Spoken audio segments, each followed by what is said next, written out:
Friends, রিম্পাস চ্যানেলে তোমাদেরকে welcome. দেখো আমি আজকে চলে এসেছি একটা চিচিঙ্গা ভাজার রেসিপি নিয়ে।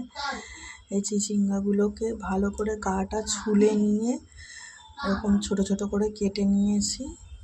এবার এদিকে দেখো কড়াইতে তেল গরম করে নিয়ে কালো জিরে ফোড়ন দিয়ে নিয়েছি। এবার এর মধ্যে কুচনো পেঁয়াজ দিয়ে দেবো। দেখো এখানে পেঁয়াজ দিয়ে দিয়েছি। এবার এর মধ্যে আমি কাঁচা লঙ্কা দিয়ে দেবো। এখানে দেখো আমি দুটো কাঁচা লঙ্কা মধ্যেখান থেকে ফাটিয়ে দিয়ে দিয়েছি। এবার এর মধ্যে আমি কেটে রাখা চিচিঙ্গাটা দিয়ে দেবো। দেখো এর মধ্যে আমি চিচিঙ্গাগুলো সব দিয়ে দিয়েছি, একটু নেড়ে নিলাম। এবার এর মধ্যে নুন হলুদ দিয়ে দেবো। দেখো এখানে দিয়ে দিয়েছি পরিমাণ মতন হলুদ আর স্বাদ মতো নুন। দেখো নুন হলুদ দিয়ে কিছুক্ষণ ভেজে নিলাম।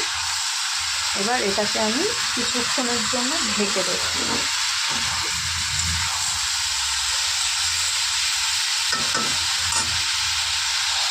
দেখো ভাজাটা কিন্তু প্রায় হয়েই এসছে। এবার এর মধ্যে অল্প একটু চিনি দিয়ে দেবো।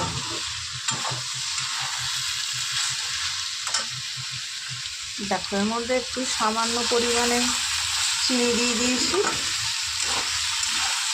এবার একটু নেড়ে নিয়ে এবার নামিয়ে দেবো। আমি কিন্তু এটা রুটি দিয়ে খাওয়ার জন্য করছি, তোমরা এটা ডালের সাথেও খেতে পারো, ভালোই লাগবে খেতে আশা করি, কারণ আমরা তো খাই জানি।